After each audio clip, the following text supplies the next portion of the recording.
This is Bill Ryan from Project Camelot and Project Avalon, and the date is the 16th of February 2010, and this is a bit of an unusual video presentation here because I'm taking the step of making a video as an interpretation and as a commentary on an audio interview which we did with an important witness who came and reported his story to Project Camelot a little while ago, about a couple of weeks ago.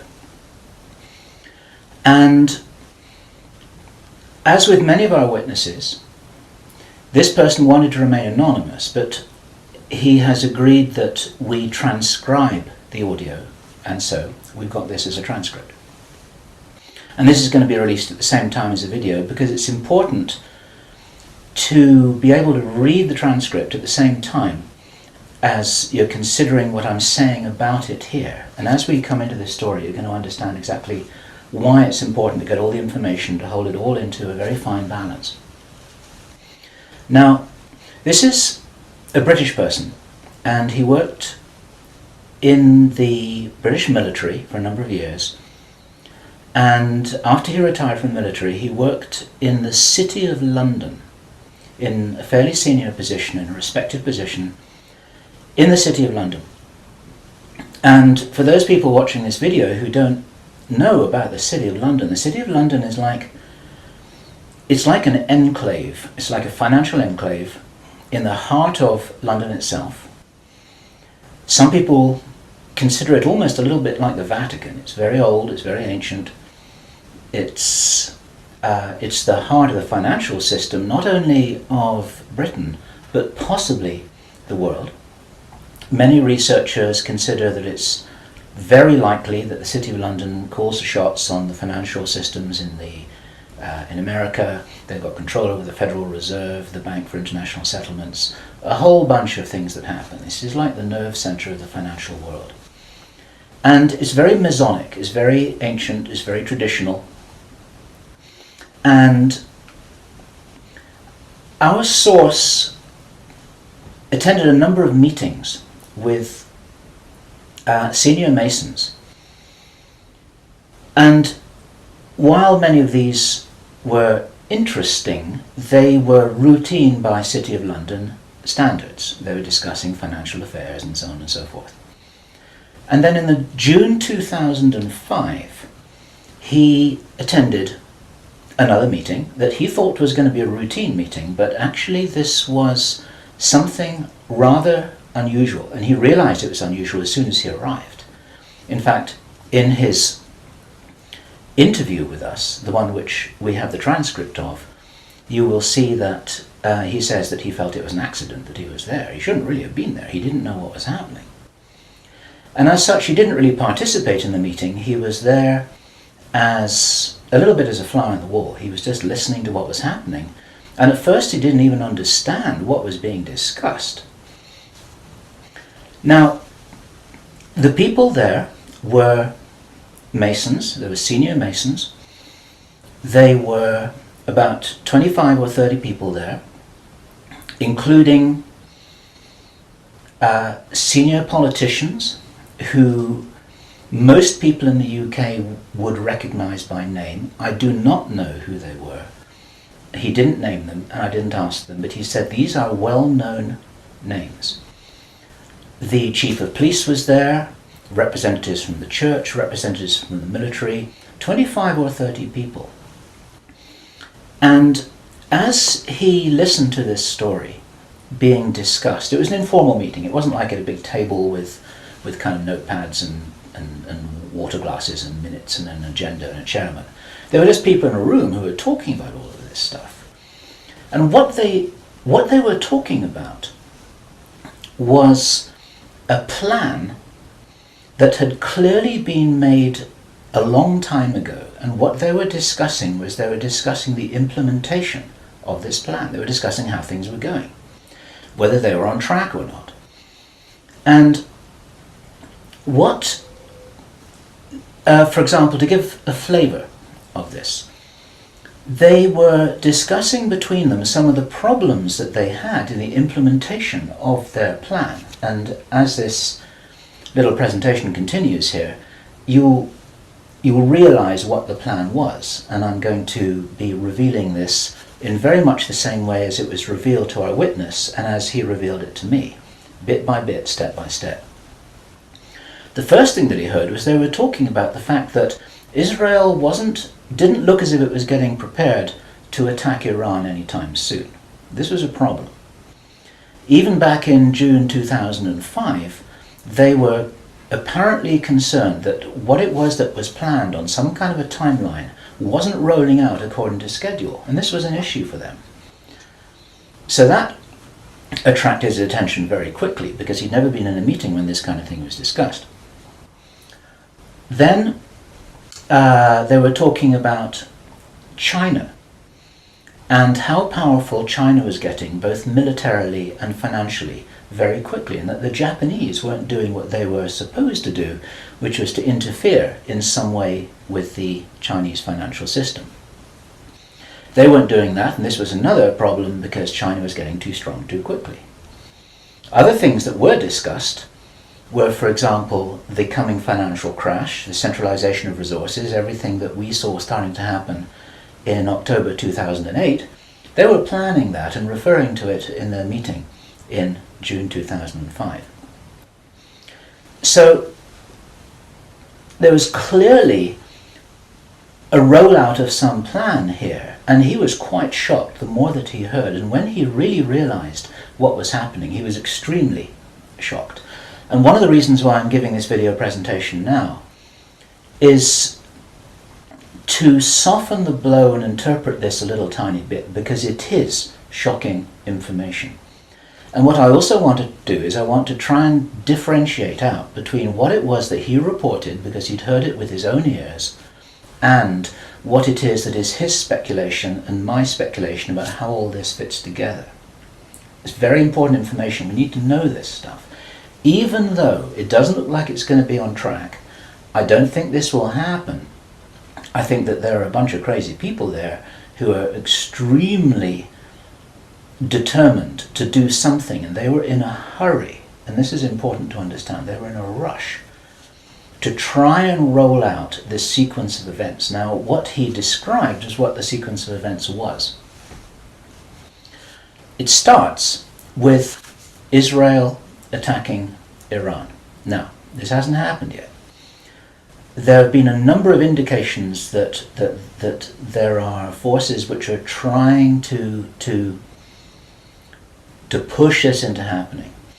You've only got to follow the news for the last 2 years to realize that the public is being prepared for a justification for this kind of thing. Iran is being set up as being the bad guys that deserve something to happen to them, and so on and so forth. Now, that's going to be the start of what is like the opening gambit in a big chess game. And the plan is to provoke Iran or China to retaliate.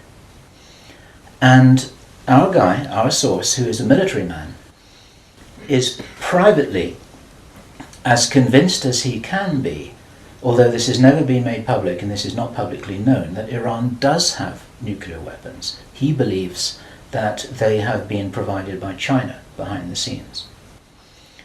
And all of this is intended because it's all right with these controlling forces that Iran has nuclear weapons, because they want them to be used. The plan is for either Iran or for China to retaliate after Iran is struck with a nuclear weapon.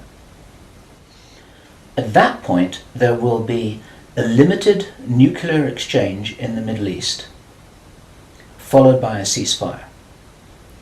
He heard this being planned in this meeting. This is being choreographed. It's like the script for a movie. This is exactly what's intended to happen. And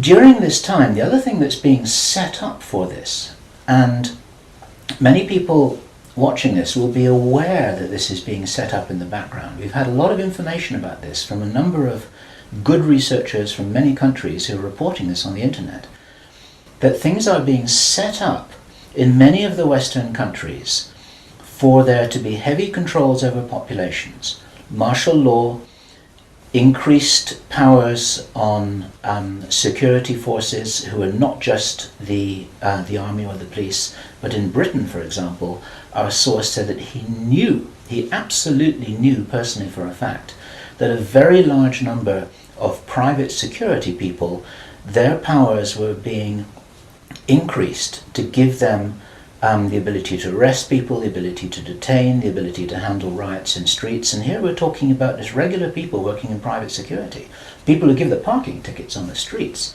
Their powers are being increased in the same way. And last year we heard President Obama talking about how he wanted to have a sort of national guard at home in America ready to handle this kind of thing. There are a lot of indicators that this is being set up. And in this rollout of this crazy scenario where it is intended that there will be a limited nuclear exchange in the Middle East, the idea is that as the world looks upon this with horror, then they will demand from their governments that there are heavy controls over travel, over communication, over people who meet, over people who protest in the streets. They want to make sure that they don't have crazy bombers on aeroplanes, crazy bombers in the shopping malls. They want to make sure, and because people will be driven into fear by this, they'll request and demand and insist on heavy controls from their governments, which will be justified. And this is where you're going to kind of get the martial law situation in all the Western countries. It's intended as a justification. All of this is just the start of something, because this story gets much bigger, and it's pretty horrifying. And if watching this now you're feeling a little bit shocked, this is how I was feeling when I heard this information, and this is how our source was feeling when he was hearing this information in this meeting, because this is just the beginning. Now, during the time of this ceasefire, everyone's shocked, everyone's frightened, everyone's really terrified about where this is going to go. There are all kinds of heavy controls over populations everywhere. And then the next thing that happens in this chess game that's being played is that biological weapons are released on China. You heard this being discussed in this meeting. They will release a flu-like virus that will be genetically targeted against the Chinese population. It's racially targeted against the Chinese people.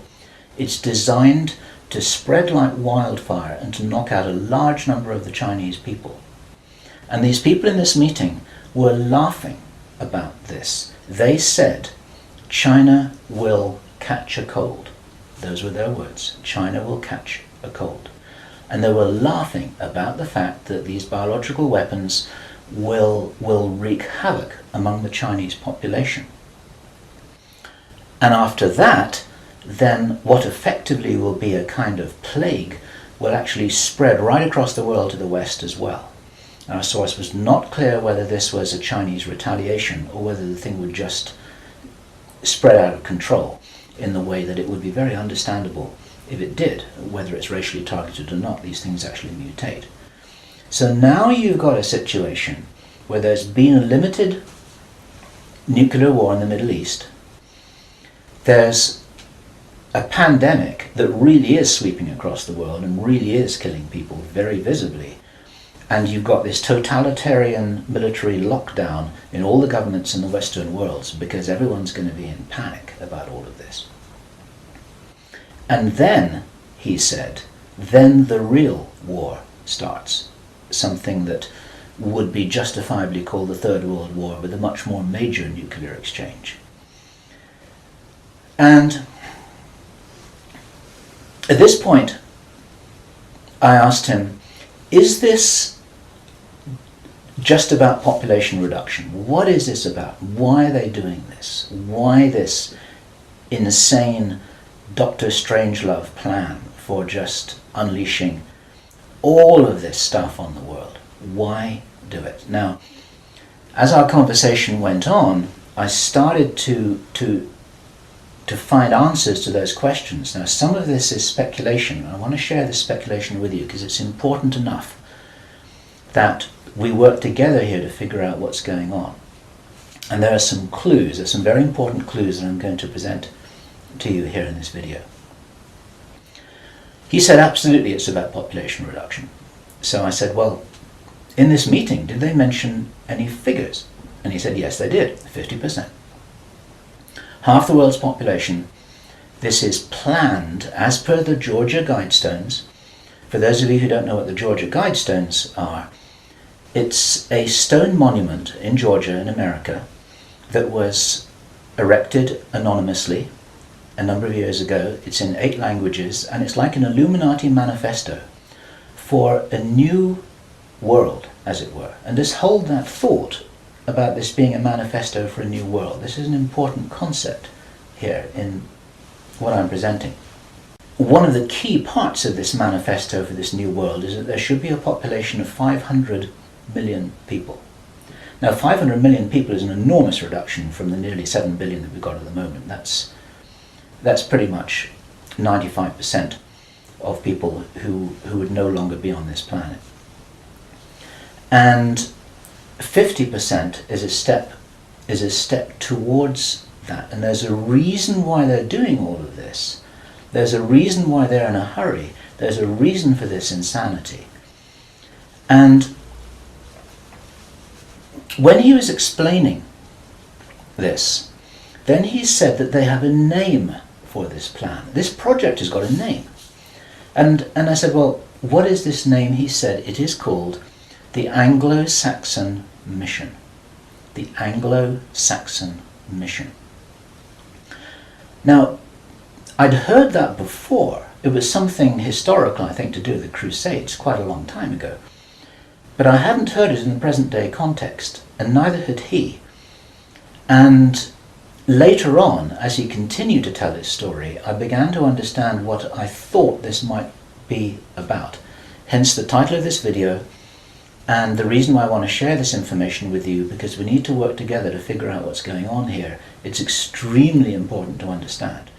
There's a plan, I believe, that Hitler would be proud of, which is so evil, it's so Machiavellian, it's so hard to face up to, it's so unbelievable, that I need to put it on the table for you so that you can consider whether or not this might be a possibility. The plans that I've been describing are definitely a possibility because he heard them with his own ears in this meeting. Everything I've described up until now, up to and including a major outbreak of hostilities after the limited war. So the sequence is as follows. The plan sequence is as follows. Israel attacks Iran, then there's a ceasefire, then during which time there is heavy governmental military controls over populations in all Western countries. Then China is attacked by a biological weapon. It's a flu-like disease that spreads like wildfire. This goes all over the world, and then they have a major Third World War. And then, by this time, 50% of the population will be destroyed. And not only because of the war or the plague, but because, as many of you watching this will understand, the infrastructure goes down in situations like this. There's no food in the supermarkets, there's no gas in the pumps, the telecommunication goes down, there may not even be water coming out of the taps. People are kind of thrown back into a Victorian era without the facilities to handle this, because most people don't have their vegetable gardens, they don't have their horse and cart, they're not able to survive in the way that we used to be able to. We're very, very vulnerable in our technological advancement. We're extremely vulnerable, and of course the controllers know this. At this stage, our source was speculating about why are they in a hurry? Why do they want to do this? And there's a sort of heavy irony here, which is like, I was saying, well, if you're going to plan the Third World War, then why not take your time over it and get it right and do a really good job? You can, this could be in 20 years' time or 30 years' time, it doesn't really matter. Why is there in such a rush? And our source said that he felt from inside information he's continued to receive, that this is still timed for something around 18 months from now. And that puts it around about the middle of 2011. He doesn't know this for sure because these events aren't calendar driven, they're actually event sequence driven. In other words, this has got to happen before that happens, and then after that the next thing can happen, then after that the next thing can happen. So a whole lot of things have got to be in place before all the dominoes fall over, so to speak. And they seem to be behind schedule in some of this. There are some planned events that definitely haven't happened. One of the things which I remembered when I was hearing this story was that our source, Henry Deacon, and many of you who've watched Project Camelot videos and read their reports for the last 3 years will know that when we met Henry Deacon in 2006, he said that in his own inside information was that there would be a war against China in 2008. Now that didn't happen. And all this time, at that time it didn't make any sense, and even now it didn't make any sense. It's like, well, all right, but why do this? Why do this? Why do this? Now, this was his answer. And our source is a pretty smart guy. He's been in the military.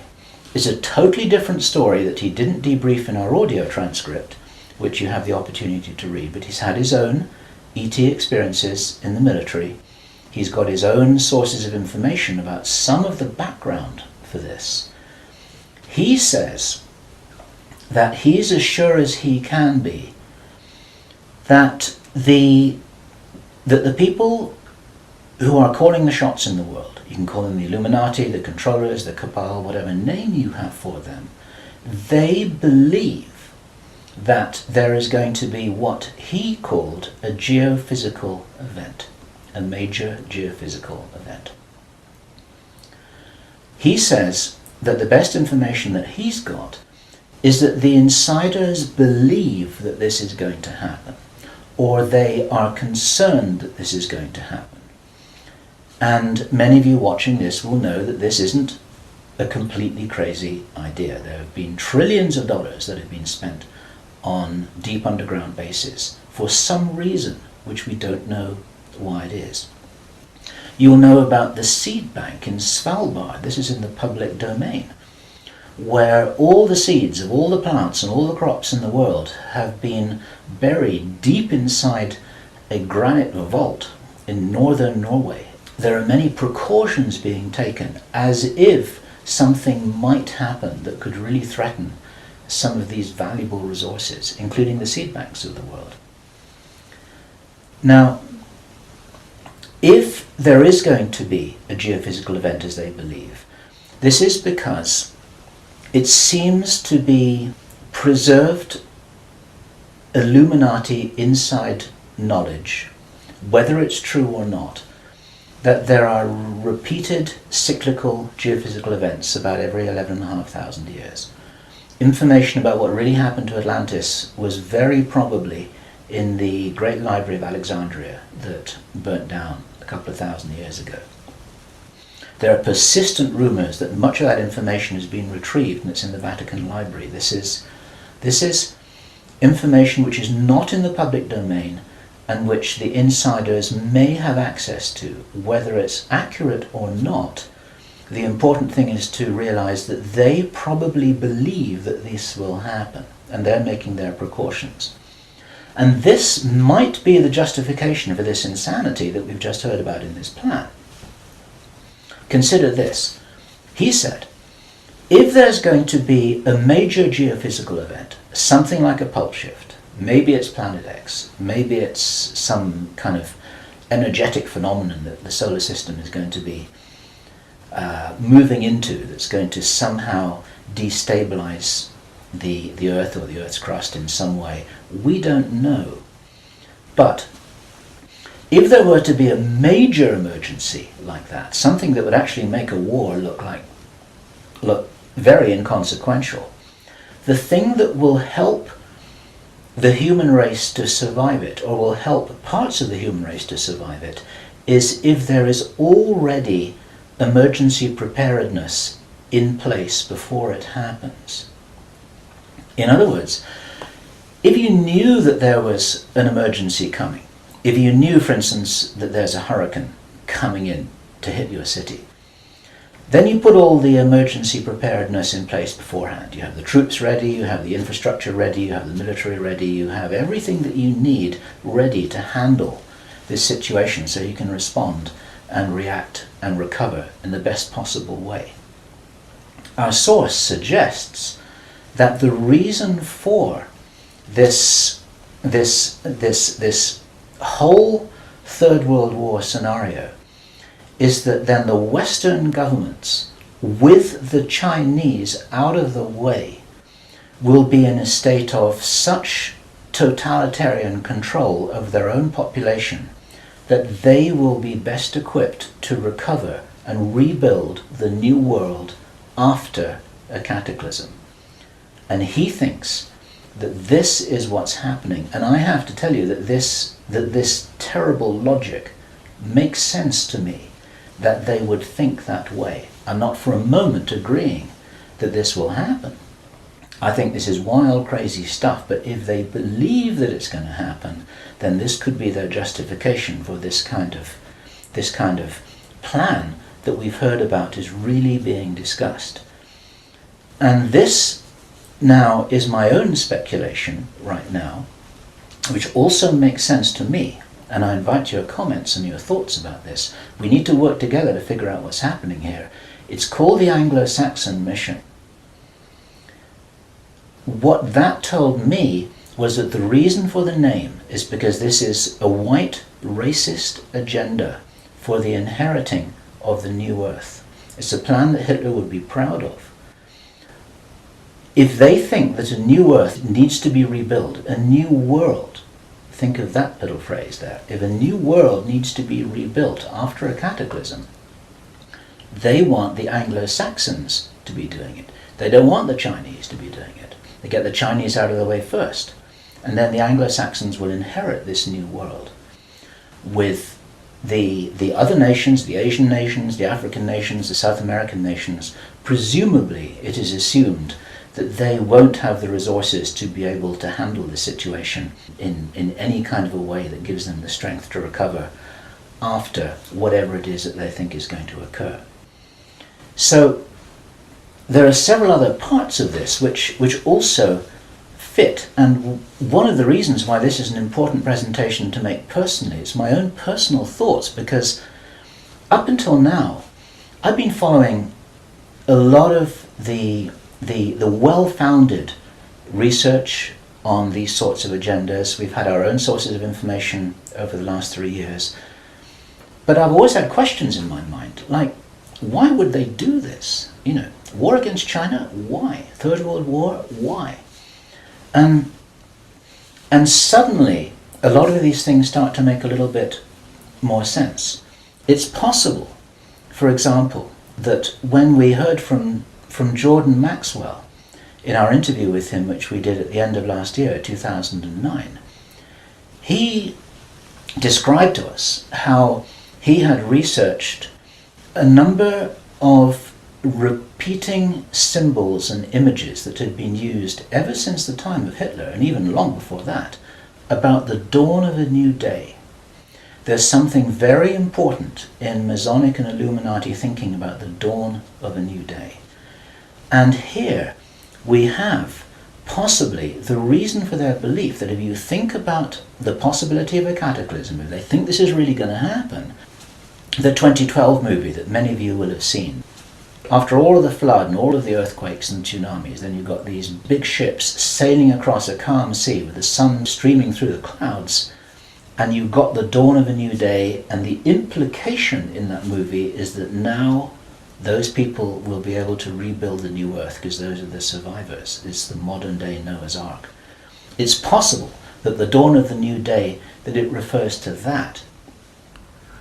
And it even occurred to me, and I'd be interested for other researchers to offer their views on this, that the very term the New World Order that we first started to hear about 20 years ago, actually longer ago than that, but the New World might be the post-cataclysmic world. The New World, it might be the order for the New World after the cataclysm. They may be planning who will inherit the new world. It may be nothing less than this. Maybe this is what the new world order is all about. It really is the order, the plan for the new world that they think is coming. They think this is going to happen. Now, I say again, it's very, very important to differentiate out all of this information here. I don't believe this is going to happen at all, but they might be doing something crazy to try and safeguard what they believe is their own interests. This is what we need to be aware of here. And what I want to do is I want to just state really clearly why there are profound reasons for not believing that anything like this is going to happen. There are a lot of things that haven't happened which were intended to happen. Many of you will remember I think it was the 30th of August 2007, there was a B-52 bomber that flew halfway across America from Minot Air Force Base to Barksdale Air Force Base in Louisiana with 6 armed nuclear cruise missiles on its wingtips, something that could never happen by accident. It was illegal, it should never have happened. You can't even smuggle a bullet out of the weapons storage area in an Air Force base without there being a whole bunch of signatures and everybody knowing about it, let alone making the mistake of loading armed cruise missiles onto a B-52 bomber with nobody noticing it. There was a reason why that happened, and that was actually prevented from going any further. It stopped at Barksdale in Louisiana. Some very brave airmen blew the whistle on that, and they did their job, and they reported it up the line. It appeared very, very briefly in the mainstream media, and after that it was completely covered over, and everyone said it was a mistake. That was no mistake. There was a reason why they did that. And what many of you don't know is that at that same time, at the end of August, a group of anonymous investors bet $2 billion that the stock market would fall by 50% before the 21st of September 2007. They stood to gain $4.5 billion if their bet had succeeded. These were what are known as put options. And the insiders in the stock market, they call them bin Laden trades. It's a sort of ironic description because of the betting that took place around about 9/11. Okay, those people lost their bet. It didn't work. The plan didn't work. The stock market didn't fall. The bomber never went any further. And for all we know, that was intended to be the start of the Third World War. It never happened. Okay? We heard a few minutes ago, I was describing how Henry Deacon described that the war against China was meant to start in 2008.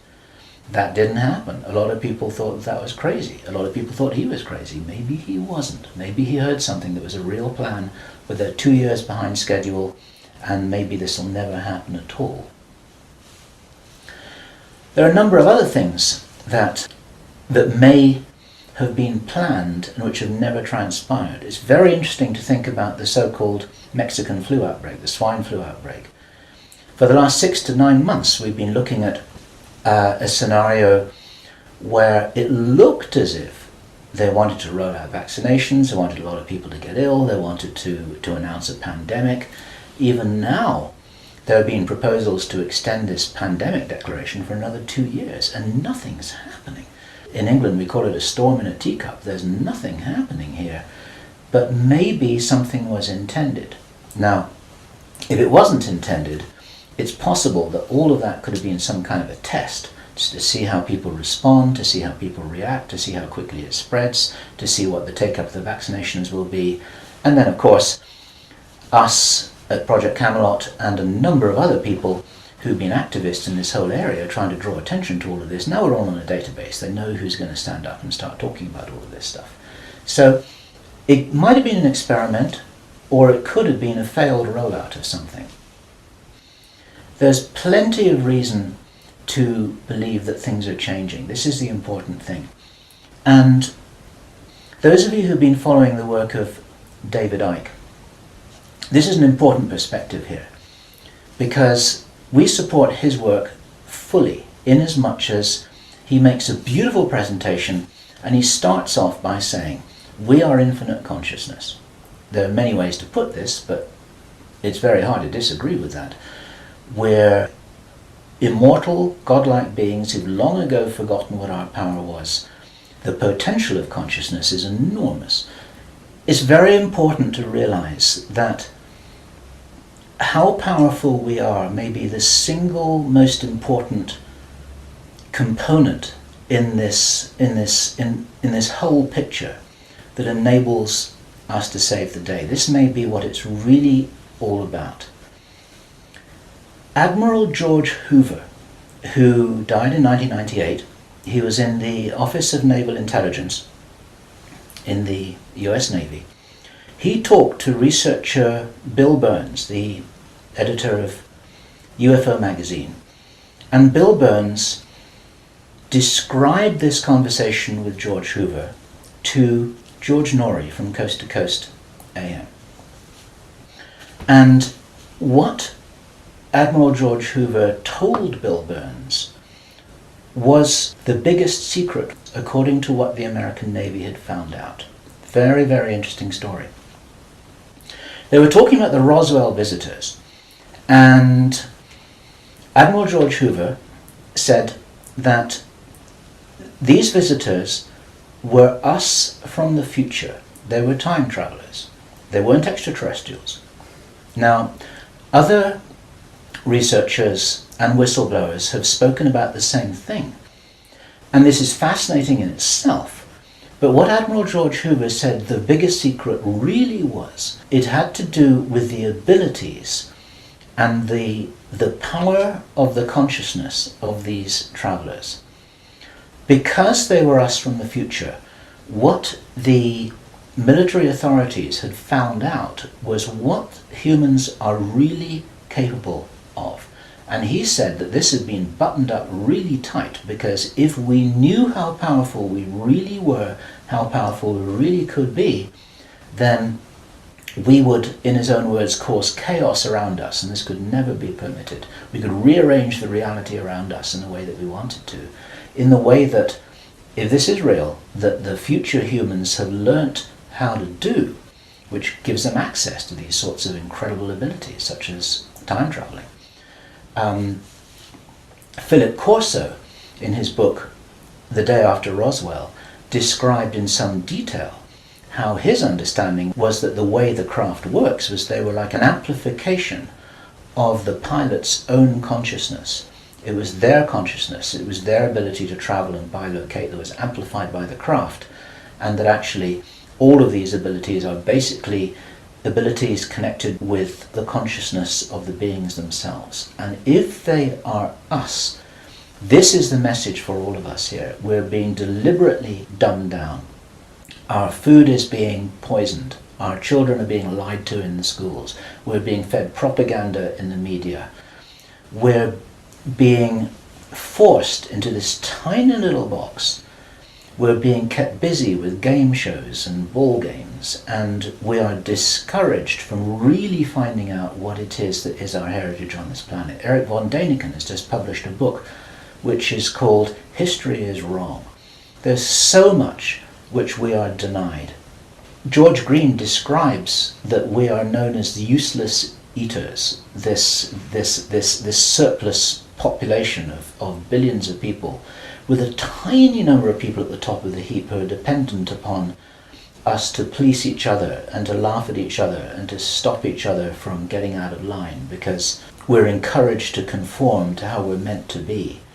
And so there's this straitjacket that there's the opportunity for us to break out of, and it's this straitjacket which has been deliberately put in place by these very people who've been creating this plan.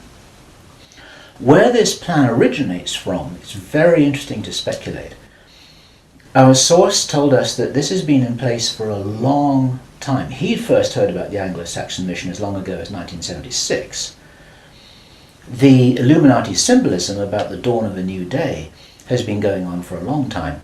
Many people think that this plan requires such a superhuman level of intelligence and strategic understanding, and is so ruthless and so cold that the logic suggests, and David Icke says this, Jordan Maxwell says this, we say this ourselves with full agreement, that this didn't come from a human source. People aren't capable of doing this against other people. There's something else behind this. We have to think big. We have to think from the highest spiritual viewpoint that we possibly can do.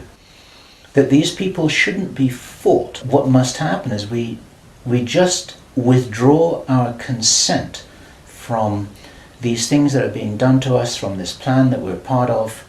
And as I was saying just before, if you're in the military or if you're in intelligence services, withdraw your consent from this, because these plans can't happen without it.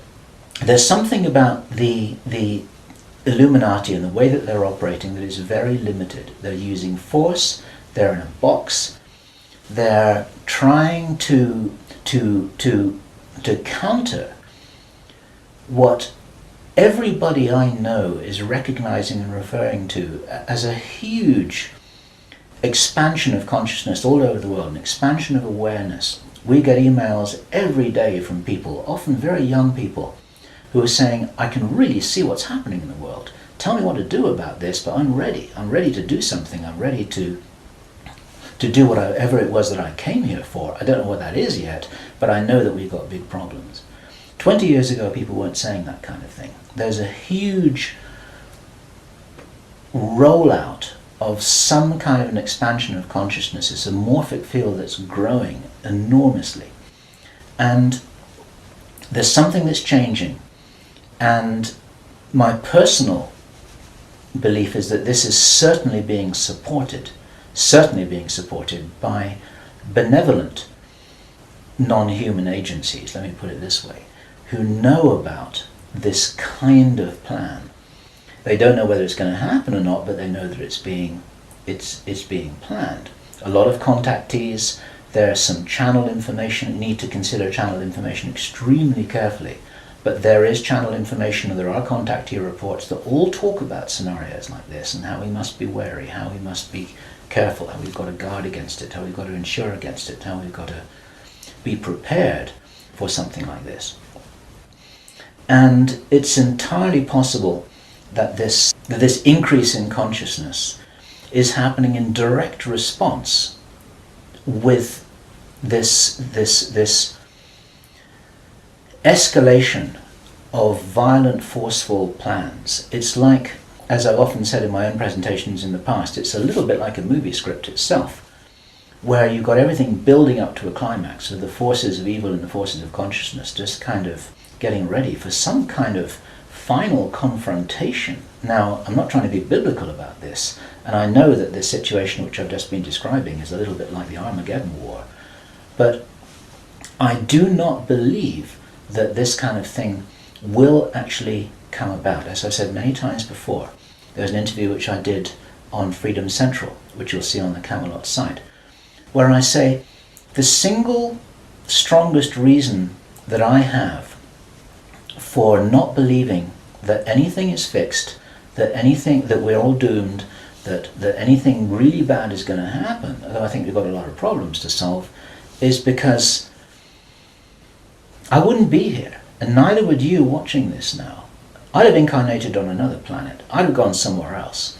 I'm not going to go and sit here in the firing line with no possible way of escaping. There's a job to do here, and many of you watching this will be aware of the fact that we're here to do jobs. It's what Dolores Cannon calls volunteers. We may be here for a reason. We may be here to help catalyze this increase in consciousness, and that's what's going to prevent this kind of thing from happening, because if we do not agree that this is the future that we want, then that's not what we're going to experience. We do all co-create our reality, we do all have a part in it, and I profoundly believe that by becoming aware of these plans, this is the way that we avert them. There's a difference between prediction and prophecy. These are two words in the English language that are easily confused with each other. Prediction and forecasting is saying, okay, in 3 months' time, this is what's going to happen because this is what the data leads us to conclude logically. That's all about forecasting and prediction.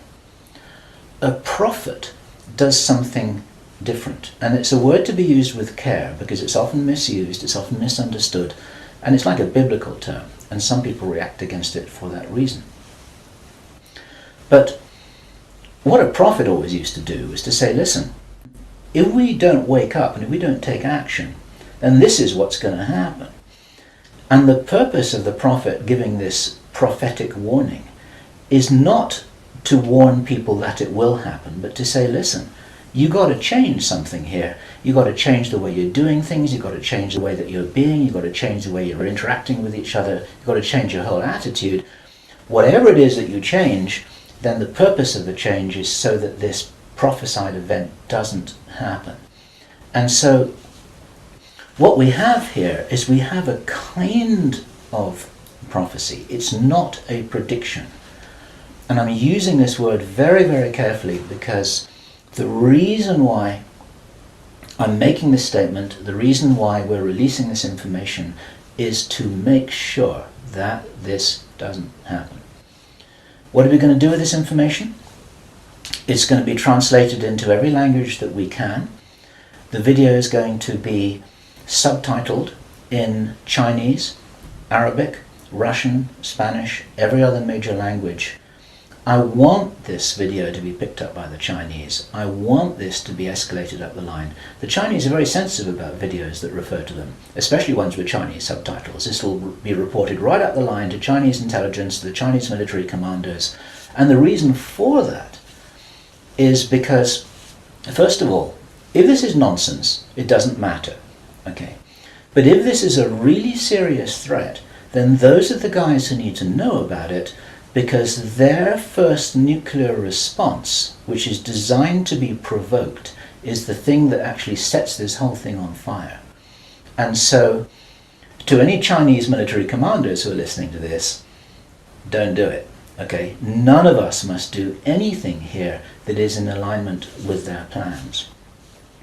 There's a wonderful scene in the Avatar movie that I loved so much, which was when the woman helicopter pilot who was ordered to fire her weapons at the big tree, she's just about to fire, and then she says, I didn't sign up for this. And then she turns around and she goes home. She's not going to be part of this. There are many people in the military who never signed up for anything like this. There are many people in the intelligence services. They never signed up for anything like this. They signed up when they were young, thinking that they were doing the best thing for their country, thinking that they're doing the best thing for mankind. They're not all evil at all. And so as a direct message to those of you in the military and the intelligence services who may be watching this or may have had this brought to their attention, you don't have to do this stuff just because you're told. You need to support what's best for the human race. You don't need to follow orders if it's going to lead to a huge destruction here, which is in no one's interests apart from the controllers who have an agenda of their own, and that agenda doesn't feature you and me, that's for sure. Okay, so that's the end of my presentation. I want you to consider this information. I'm not urging you to believe it. I want you to research it. I want you to check it out. I want you to read the transcript carefully, and I want you to see whether this correlates with anything else that you know and understand that's come to your attention. We're all working together here. We're not trying to force you to believe anything at all. We need to be careful about this information, but at the same time, if there's any chance that this is true, if there's any chance that this is for real, then we have to know about it, okay? And if you are not sure what it is that you should be doing, then I say the same thing that I always say, which is do whatever it is that you came here to do, because most of you watching this video are here for a reason. I do understand that you may not know what the reason is yet, but you're probably here for a reason. You're probably watching this video for a reason. Do whatever it is that you came here to do. This is Bill Ryan, Project Avalon, Project Camelot. It's the 16th of February 2010. Thank you. Bueno, bienvenidos a este video programa. Antes que nada, este video yo lo vi del canal de No Tan Lejos, de Gessamí. Y bueno, ese video ella lo había visto del canal de Fabio Complejo, que estaba subtitulado pero no estaba completo. Entonces ella hizo una parte de la traducción, pero le faltaba, y la terminó le ayudó Álvaro Sangil, que es un oyente de Gessamí. El video fue grabado en el 2010, creo que fue en febrero me parece. Y bueno, el que sale en el video se llama Bill Ryan, que es de Project Camelot y Project Avalon.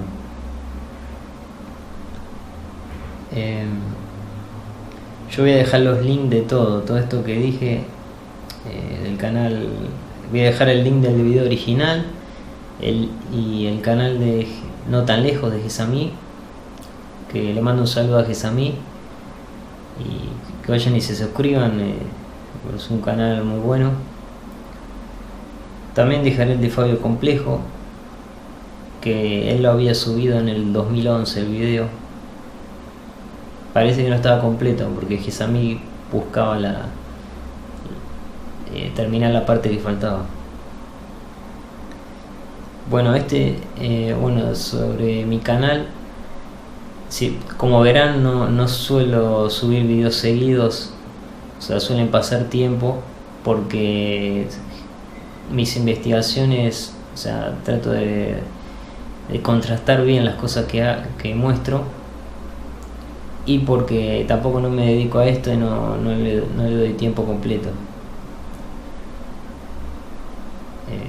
Me gusta, veo cosas, pero hago otras actividades.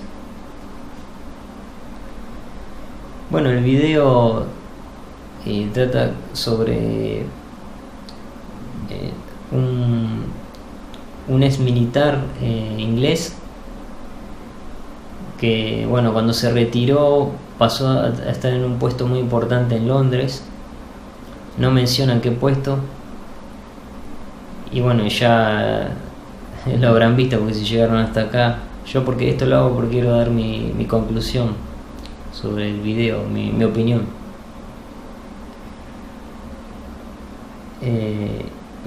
Es un video que claramente tiene evidencia de que hay un grupo de élite que gobierna, los Illuminati o como se llaman.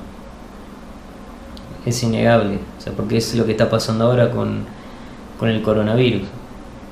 Justamente lo menciona ahí en un video de hace 10 años atrás. También hay otras cosas que no se dieron,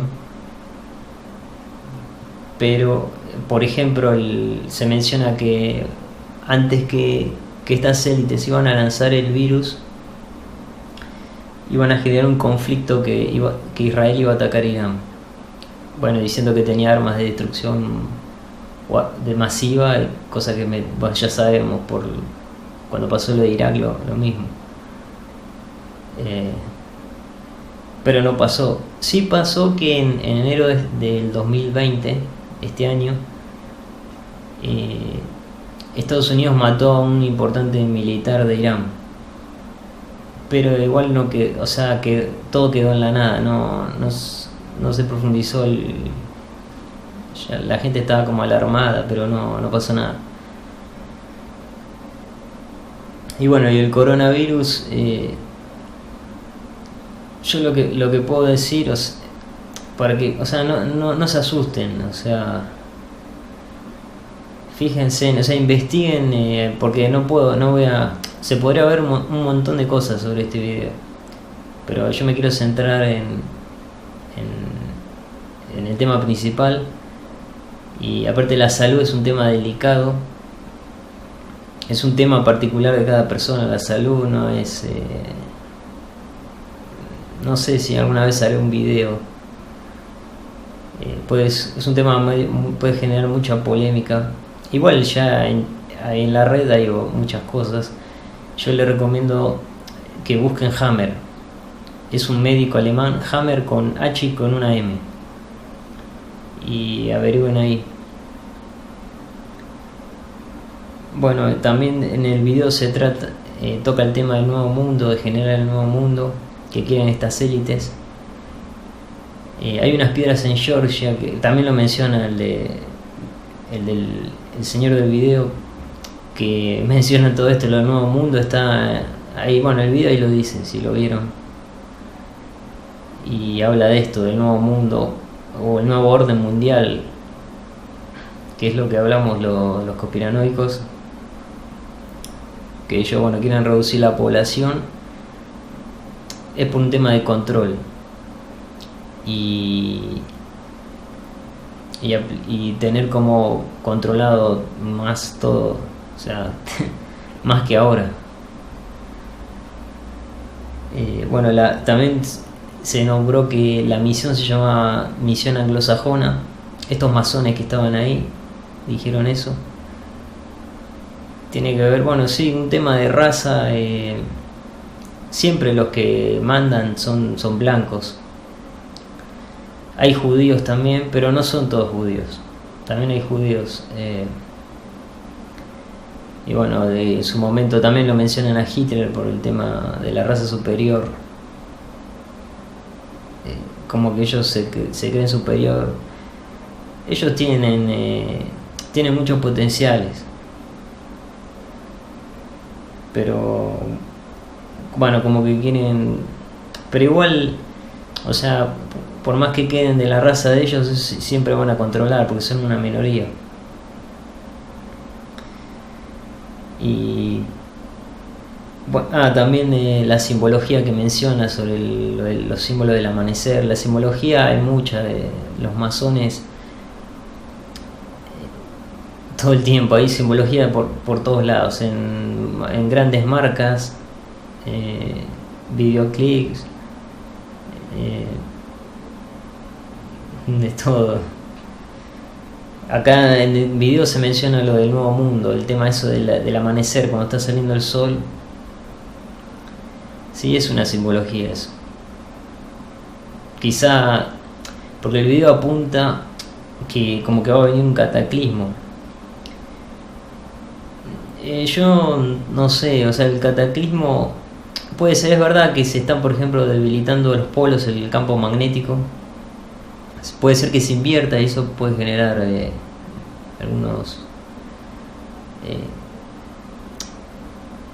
algunas como que se estabilice la tierra. Los animales, bueno, van a perder la orientación porque ellos seguían todo. Las aves también, bueno, creo que todos, porque los animales están muy conectados con la tierra, pero viven mucho, están en modo muy instinto. Bueno, también tienen intuición, pero son más simples. Nosotros los humanos somos más complejos y eso es un arma de doble filo. Y bueno, y el tema del cataclismo, porque en el video también se trata de que ellos como que están apurados. Eso ya lo sabía también por un investigador de España que se llama Luis Carlos Campos. Yo lo recomiendo, tiene un canal de YouTube que se llama Contraperiodismo y la página Contraperiodismo Matrix, no me acuerdo si es .es. Yo puede ser que use en mis videos muchos términos que usa él, bueno, son de él, o sea, como la fermafia, el telediarreo, y bueno, esas cosas que se están apurando. O sea, en el video se menciona que se apuran por el cataclismo, porque quieren reducir la población, viene el cataclismo y ya estar preparados para afrontarlo. Yo no sé, o sea, los mayas profetizaron el cambio de era en el 2012, que fue, bueno, se hicieron muchos chistes sobre el tema porque uno era, por ejemplo, que se les había acabado la roca donde escribían el calendario y llegó hasta el 2012. Pero en el 2012 hubo un cambio de era. Muchos pueblos originarios mencionan eso, el cambio de era, y observando se nota que hubo un cambio de era. No es lo mismo.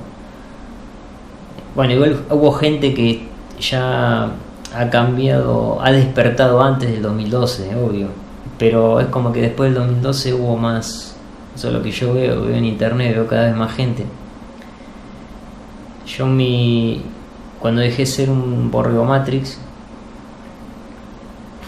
porque yo antes siempre tenía a veces curiosidad por el tema de ovnis extraterrestres, pero era un borrego Matrix, como la mayoría de la gente, mucha referencia al pasado, siempre todo el externo, nunca uno autoobservarse, mirar hacia adentro, o sea, cero, era todo. Y yo cuando cambié mucho fue o sea, el cambio real en mí fue 2014, en febrero, por el tema de lo que me hizo aumentar la percepción, o sea, la conciencia, fue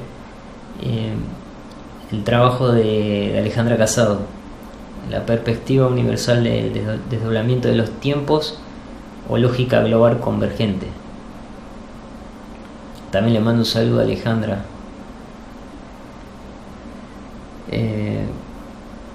Y bueno, ahora muchas civilizaciones dicen que hay un cambio porque hay como más entrada de éter. Y bueno, están pasando cosas. Está el clima, no está cambiando, pero no es por el tema el timo del cambio climático. No es por un tema de contaminación del hombre sobre el ambiente. Es insignificante lo que nosotros producimos en la Tierra. El cambio viene de afuera. Es como espacial. Como dice el físico Jean-Pierre Garnier Mallet, así como las estaciones del tiempo, las estaciones de clima que tenemos: verano, otoño, invierno, primavera, digamos a nivel de sistema o a nivel global en la Tierra hay como 4 etapas. Esto también se menciona en el Oriente, en las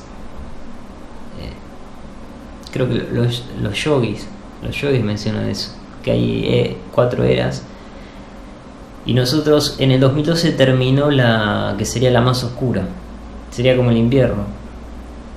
Por eso guerras mundiales. Personalmente, para mí la peor de la época que terminó, la época del 2012, fue creo que la Edad Media, pues la Edad Media fue mucha peste, se prohibía todo, se mataba, se quemaba, la iglesia muy poderosa y obligando a todo, quemaban gente que practicaba cosas, decían que era todo satanismo, y los quemaban a todos. Y después fue como, bueno, obviamente siempre hubo conflictos como ahora, pero es como que ya no.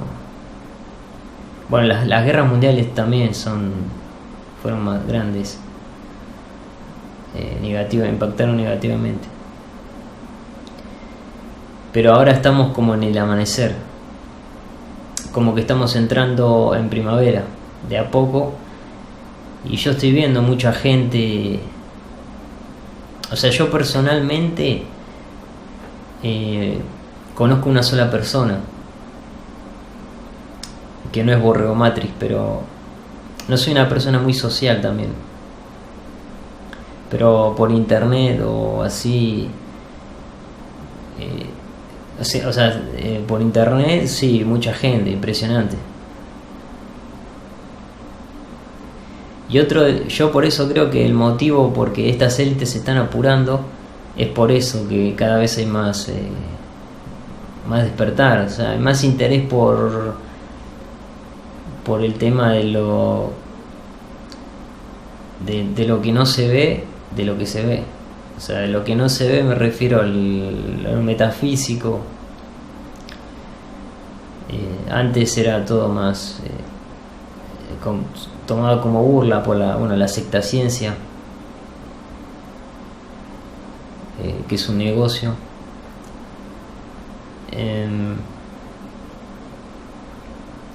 Y yo creo que se apuran por eso. Vendrá un cataclismo, será fuerte, o sea, sé que se están produciendo cambios. Aparte la Tierra se está yendo a una glaciación, o sea, es al revés de lo que nos dicen el timo del cambio climático. Y bueno, y otra cosa que es normal que pasen cambios, o sea, pretender que el clima esté igual 1000 años, o sea, ¿por qué tiene que estar igual 1000 años? O sea, es como es un cambio, se producen cambios, no todo es fijo. Bueno, también menciona el tema en el video, el tema de Roswell, diciendo que bueno, que los pilotos de la nave eran humanos del futuro. Eso no lo sé, yo no sé, bueno, creo que yo, para mí no eran humanos, pero bueno, acá porque el hombre Bill Ryan explica que bueno, que tenemos más capacidad que está oculta por el tema del sistema. El sistema, sí, el sistema tiene cosas pero no hay que hacerse, lo que recomiendo yo, no hacerse la víctima, o sea, aprovecharlo el sistema, no hay que escaparse.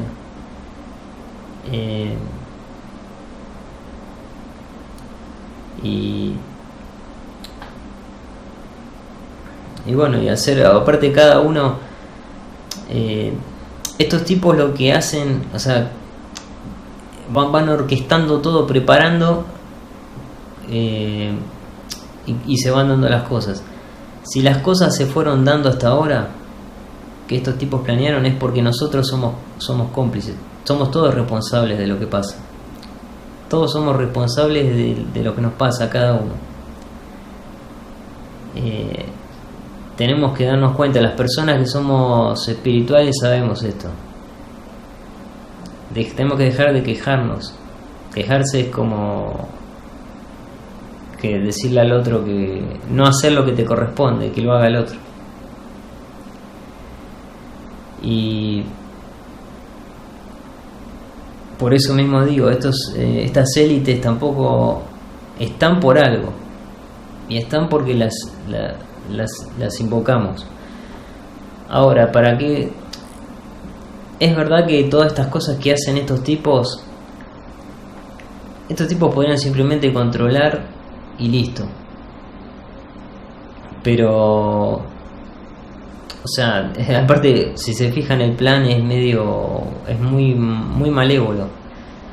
¿Por qué buscan eso? Bueno, porque es obvio que hay otras cosas arriba de ellos, que pueden ser extraterrestres o entidades de otros planos, otras dimensiones. Ellos les hacen cultos, hacen rituales, tampoco no me voy a meter en eso, y reciben algo a cambio. Estas entidades seguramente piden que hagan esas cosas y ellos las ponen en práctica. Ellos quieren poder, cada vez más poder.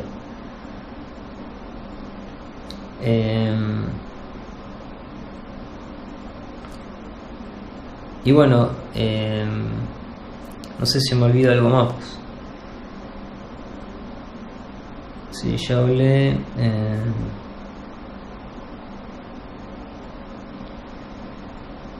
Y bueno, la conclusión es que no tengan miedo, O sea, el coronavirus ya está, es... Fíjense Hammer, importante, acuérdense, fíjense Hammer.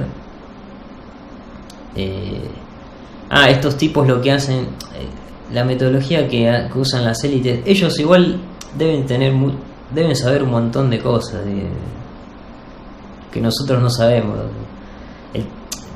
Tanto metafísica como sobre todo sobre tecnología, tienen de todo estos.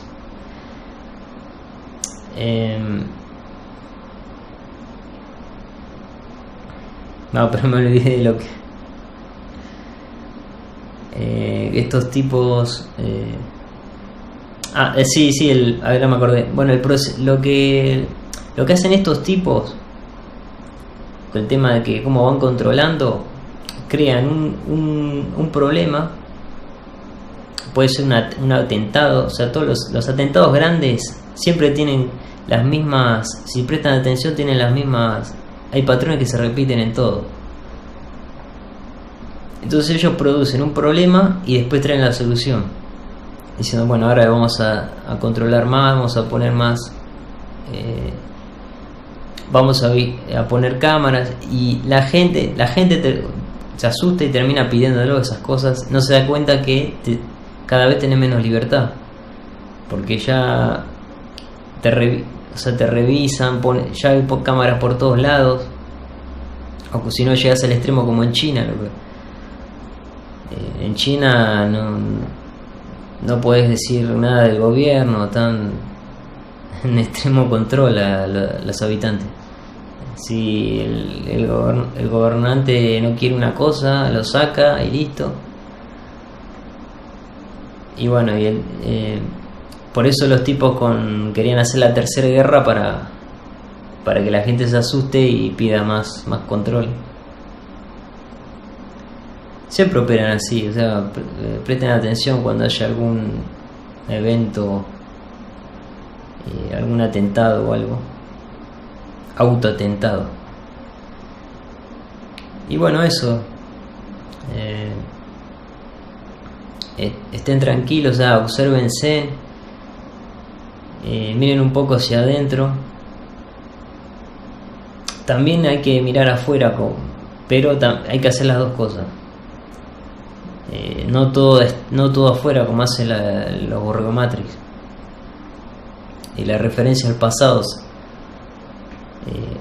observar esa referencia al pasado que tienen. Bueno, nada más. Un saludo.